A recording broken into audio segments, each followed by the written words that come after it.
ለምንድነው እግዚአብሔር ይህንን በዝምታ ይህንን በስውር መፈጸም የፈለገው? ከማንስ ነው የሰወረው? ጊዜው ሳይደርስ የተወደደች ቅድስት ድንግል ማርያምን ገና በጽንሷ ቢወግሯት ኖሮ መዳናችን እንዲሁ ይቀር። እባካችሁ ከዚች ከተወደደች ከቅድስት ድንግል ማርያም ማህፀን ፈቀቅ በሉ እንላቸዋለን። እስከ መስቀል ሞት ድረስ ክርስቶስ ዲያብሎስን ግራ እያጋባው እየሸነገለው እያታለለው ነው መስቀል ላይ ያደረሰው። እግዚአብሔር ኃይለኛ ሰይጣን ጥበበኛ ነበር መፈክሩ ያለ። አሁን ግን ክርስቶስ ቀየረው። እግዚአብሔር ኃያል እግዚአብሔር ጥበበኛ የሚል መዝሙር ተሰጠ።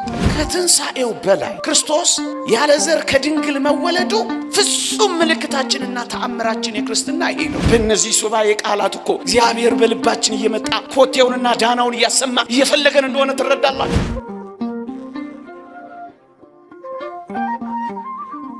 ከዚህች ዓለም ገዢዎች አንዱስ እንኳን ይህን ጥበብ አላወቀው።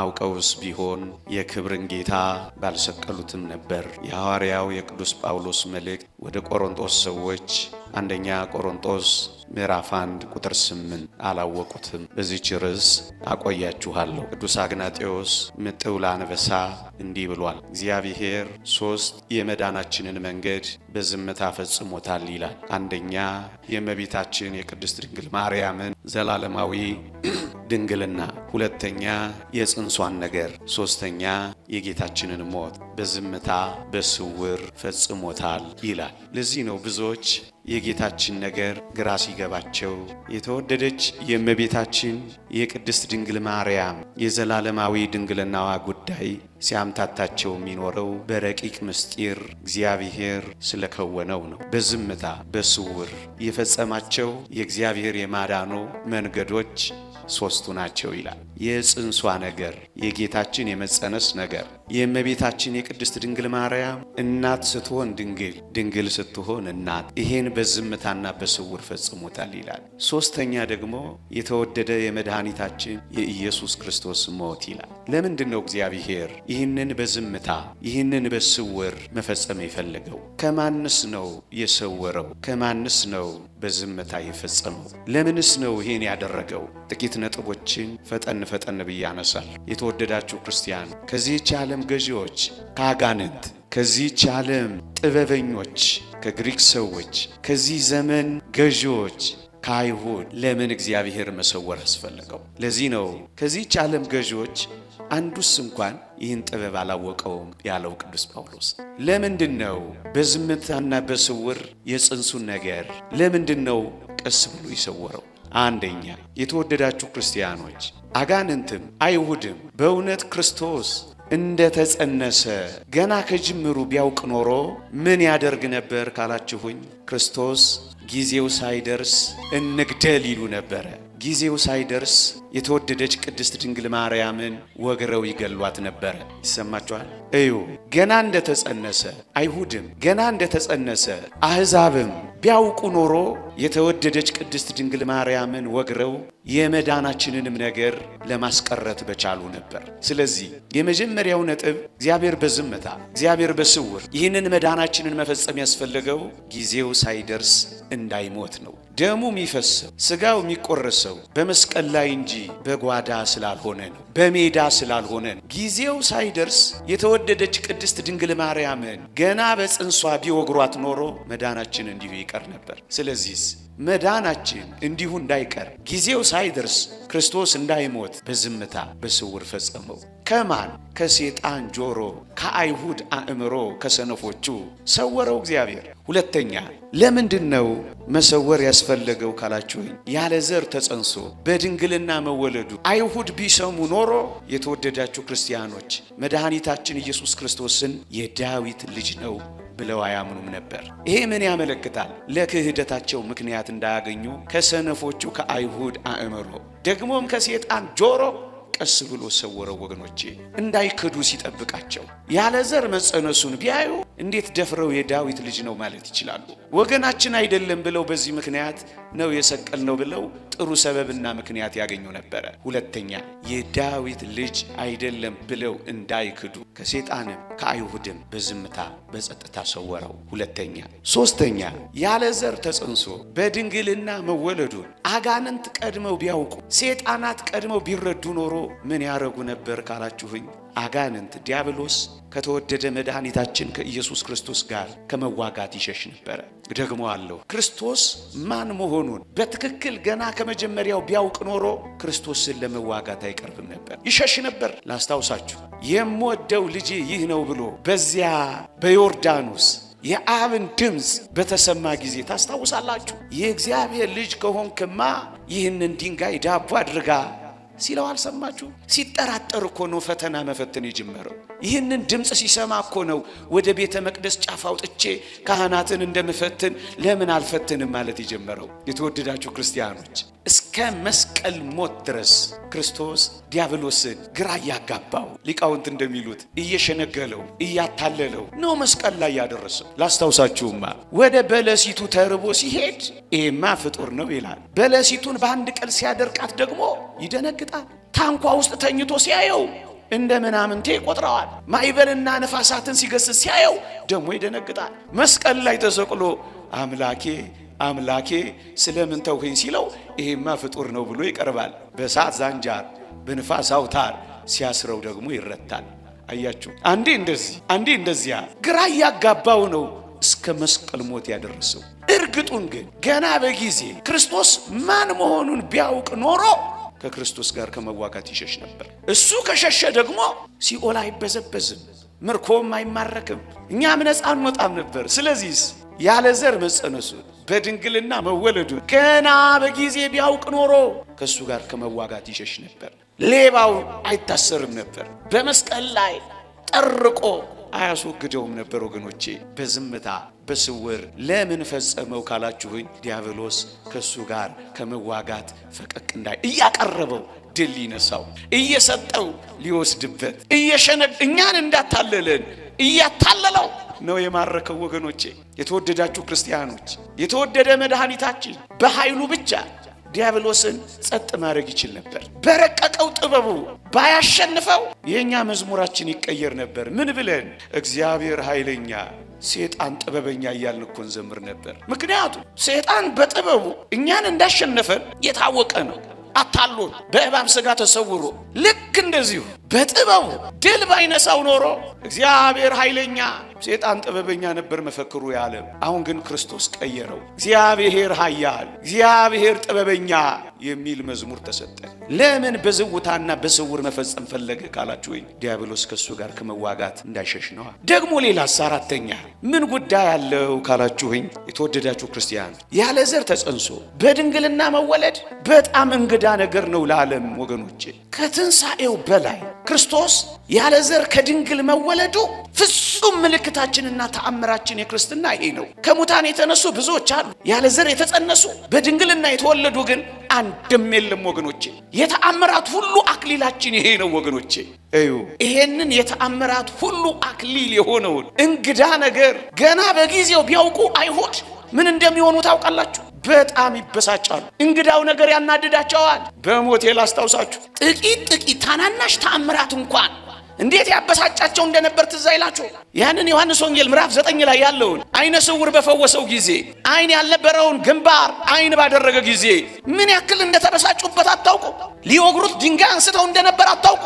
ታዲያ ለምን በጊዜ ያበሳጫቸው? ገና 33 ዓመት ይበሳጩ የለ? አያችሁ እንዳይበሳጫቸው እንግዳው ነገር ሲጠብቃቸው አያችሁ። የተወደዳችሁ ክርስቲያኖች ክርስቶስ ለማበሳጨት አይደለም የመጣው።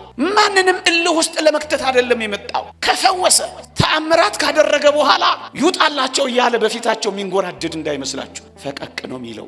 ንዴታቸው እንዳይጨምር፣ ቁጣቸው እንዳይገድል ፈቀቅ ብሎ ይሰወራቸው ነበር ይላል። ምዕመናን ኦርቶዶክሳዊነት ማንንም የማበሳጨት ዓላማ የለውም። ኦርቶዶክሳዊነት ማንንም የመተንኮስ ዓላማ የለውም። ለዚህ ነው ተንኩሰን ማናውቀው ስንተነኮስ የምንኖረው። ይህ የጌታችን ሥራ ነው ወገኖቼ። ማንንም እልህ ውስጥ አንከት፣ ማንንም ቁጣቸውን አናናድድም። በዝምታ ክርስቶስ እንደኖረ ኦርቶዶክሳዊነት በጭምትነትና በዝምታ ነው 2000 ዓመት የዘለቀችው ወገኖቼ። ለማናደድ የምንሰብከው ስብከት የለንም። እልህ ለማስያዝ የምንዘምረው ዝማሬ የለንም። በወንጌል የተጻፈውን አላነበባችሁ? የተቀጠቀጠ ሸምበቆን አልሰበረም፣ የሚጤስን የጧፍን ክር እንኳን አላጠፋም ተብሎ ነው የተጻፈው። ምን አይነት ጭምት ነው አምላካችን ወገኖቼ! ማንንም ለማበሳጭ ፈቀቅ ይላል፣ ከእይታቸው ይሰወራል። እናንተ እንደዚህ ታረጋላችሁ ይውጣላቸው እያላችሁ አይደለም የምትጎማለሉ። እልህ ለማስያዝ አይደል አንዳንዶቻችን የምንኖረው? በፉክክር አይደል እናልቅ ያለ ነው? ላቃጥለው ተባብለን አይደል እንዴ የምናቅደው? ለምን ያበሳጫቸዋል? ገና ብዙ ዘመን ይበሳጩ የለ። የተወደዳችሁ ክርስቲያኖች እግዚአብሔር እንዴት ቸር አምላክ እንደሆነ ላሳያችሁ። እዩ፣ ኢየሱስ የሚለው ስም ስለሚመጣ አይሁድ እንግዳ ሆኖ እንዳይበሳጩ ኢሳይያስ በሚል ስም ያለማመዳቸው ገባ። ሁሉንም እግዚአብሔር በኦሪት የሰራውን ተመልከቱ። እያንዳንዱን እንግዳ ሆኖ እንዳይናደዱ ደግሞም እንዳይበሳጩ እያለማመዳቸው እኮ ነው የቆየው። ሌላ ምሳሌ ልጨምርላችሁ። መካን የሆኑ ሴቶች እነ ሐና፣ መካኒቱ ሳራ ለምን እንድትወልድ ያደረጋት ይመስላችኋል? ዝም ብሎ አይደለም። እና ምክንያቱ ምንድነው? ድንግሊቱ ስለምትወልድ ነው። እነዚህ መካን ሴቶች በሙሉ ወደዚህ አስደናቂ ድንግል ነው የሚጠቁሙት። ሲያለማመዳቸው አልገባቸውም። ወደ እነሱ ዳናና ኮቴ ያሰማ የፍለጋ መንገዱን አልተረዱትም። ዴሬክ ያህዌ ይሉታል ሊቃውንት። የእግዚአብሔር የፍለጋ መንገድ እግዚአብሔር ሲፈልጋችሁ አሁን ይሰማችኋል። በእነዚህ ሱባኤ ቃላት እኮ እግዚአብሔር በልባችን እየመጣ ኮቴውንና ዳናውን እያሰማ እየፈለገን እንደሆነ ትረዳላችሁ። እንዳበሳጭ ለምን ያበሳጫቸው? ለምን ያናዳል? ያለ ዘር መጸነሱን በድንግልና መወለዱንማ ቢያውቁ ያብዱ ነበረ። ገና ከመጀመሪያው ማለት ነው። 3ኛ ወይም 4ኛ 5ኛ ለምንድን ነው በዝምታ በስውር እግዚአብሔር ማዳኑን መፈጸም ያስፈለገው? የገዛ ራሱ የሆነውን ሕዝብ ግራ ማጋባት ስላልፈለገ። ለምን ግራ አጋባቸው? በሞቴ ለምን መከራ ያብላ? ሰይጣን ግራ ይጋባ። እሺ፣ የገዛ ራሱ የሆነው ሕዝብ ግን ለምን ግራ ይጋባ? ስለዚህ በዝምታና በስውር ይፈጽመዋል። የመጣው ግራ ለማጋባት ሳይሆን ለማዳን፣ የመጣው ለማስደንገጥ ሳይሆን ለማረጋጋት ነው። የመጣው ሕይወት ለመስጠት እንጂ ለማስደነቅ አይደለም። የተወደዳችሁ ክርስቲያኖች ጌታችን ላስደንቅ ቢል ሰው ሆኖ ይመጣል ብላችሁ ታስባላችሁ? የተዋረደ ነገር ለምን ይነሳል? ለማስደነቅ። ከፀሐይ በላይ ፀሐይ፣ ከጨረቃ በላይ ጨረቃ እያበራ ሊመጣ ሲችል የተዋረደ ሰውነታችንን ለምን ገንዘብ ያደርጋል? ለማስደነቅ ቢመጣ ወገኖቼ፣ ክርስትና ማስደነቅ አይደለም። እጅን በአፍን በእጅ ማስጫን አይደለም፣ ማዳን ነው ዓላማው። ጉባኤያት ሁሉ የሚሰሩት ለማስደነቅ እንዳይመስላችሁ። ለዚህ እኮ ነው ጌታችን ታምራት ከሰራ በኋላ አትናገሩ እኮ የሚለው እኮ ለዚህ ነው። ዝም በሉ። ምክንያቱም ማስደነቅ አይደለም ዓላማው፣ ማዳን ነው። አቤት ክርስትና! የተወደዳችሁ ክርስቲያኖች እንዲህ አይነት የዝምታ ሕይወት አላችሁ። ታላላቅ ስራዎችን ሰርታችሁ ዝም ትላላችሁ። አሁንማ ልታይ ሆኗል። ይሄ ማህበራዊ ድረገጹ ማሳየው ነገር የለም። ምን ያደርግልሃል? መታይ ምን ያደርግልሃል? አጃቢ ፎሎወርስ ሆኗል እኮ የዚህ ዘመን ጉዳይ። የተወደደ መድኃኒታችን አጃቢ እንኳን የለውም። አታስታውሱ? በገሊላና በይሁዳ መካከል ወዳለችው ወደ ሰማርያዊቷ ከተማ ሲገባ እኮ አንድም ሰው አብሮት የለም። ምን ያደርግልሃል? አጃቢ ምን ያደርግልሃል? ቦዲጋርድ ምን ያደርግልሃል? ዝና ምን ያደርግልሃል? ክብር አንድም ሰው 12ቱ ሐዋርያት እኮ አሉ፣ አንዱ እንኳን አላጀበውም። ክርስትና እንዲህ አይነት አጅቡኝ ባይነት አይደለም፣ ክበቡኝ ባይነት አይደለም፣ ማስደነቅ አይደለም፣ ማስገረም አይደለም፣ ማዳን ነው ወገኖች። እያንዳንዱ የጌታችን ተአምራት የማዳን ነው። ለዚህ ነው ሞት እያስነሳ አትናገሩ የሚለው። ለምን በዝምታ ፈጸመው? ለምን በስውር አደረገው? ጠቅለል አድርጌ 1 2 3 4 ብዬ ላስቀምጥ። ድህነታችን እንዳይቀር፣ ወገኖቹን ከክህደት ለመጠበቅ፣ ዲያብሎስ ከሱ ጋር እንዳይዋጋ እንዳሸሽ ለማድረግ ነው። የራሱ የገዛ የሆነው ሕዝብ ቶሎ እንዳይበሳጭ ለመጠበቅ፣ ግራ እንዳያጋባቸው ብሎ ነው። ለምን በዝምታ ፈጸሙ? ለዚህ ነው ወገኖች በዝምታ በስውር ይፈጸሙ። እንዴት አድርጎ በዝምታና በስውር ፈጸሙ መሰላችሁ? እዩ።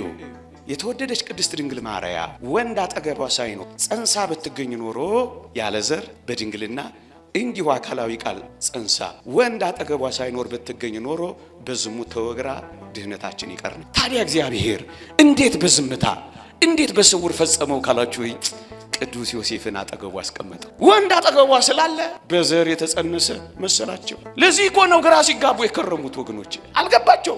በዚህ ዘመን ያሉ ከሴጣን ጆሮ ከሰነፎቹ ከአይሁድ አይምሮ ብቻ አይደለም።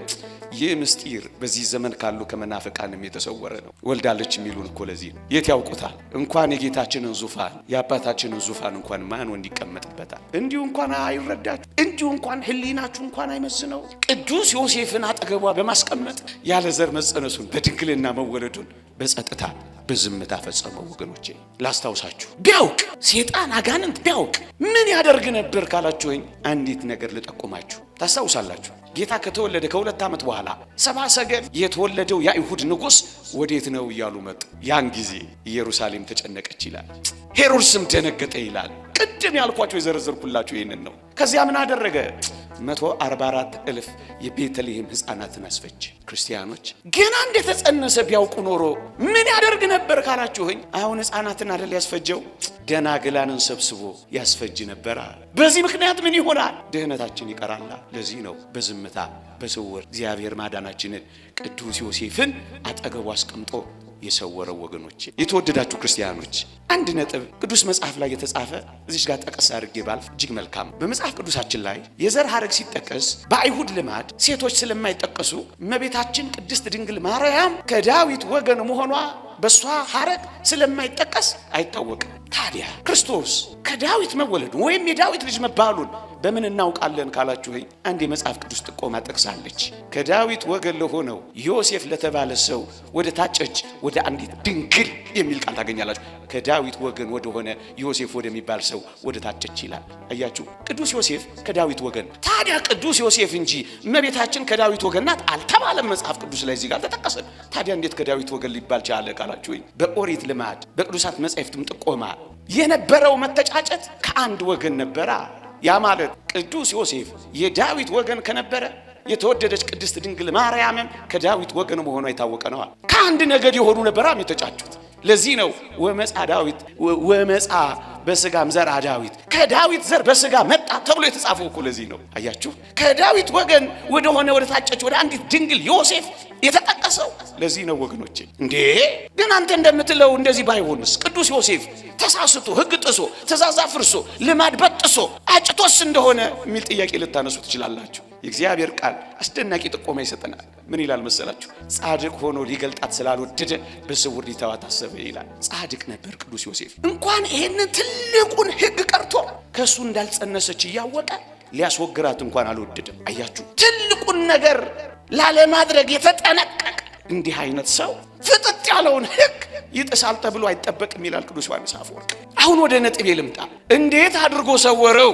ቅዱስ ዮሴፍን አጠገቡ አድርጎ ሰወረው። ለዚህ ነው ዛሬም አንዳንዶችን እንዲህ የምንላቸው፣ እባካችሁ ከዚች ከተወደደች ከቅድስት ድንግል ማርያም ማህፀን ፈቀቅ በሉ እንላቸዋለን።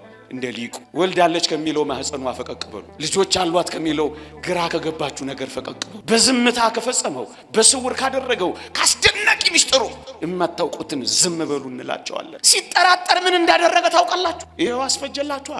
ለዚህ ነው በዝምታ ደናግላኑን ሰብስቦ ድህነታችን እንዳይቀር እግዚአብሔር በዝምታ ይፈጸመው። ሌላ ነጥብ ላንሳላችሁ። ቢያውቅ ኖሮ አሁንም ዲያብሎስ አጋንንት ይሄን ቀድመው ቢያውቁ ኖሮ ምን ያደርጉ ነበር?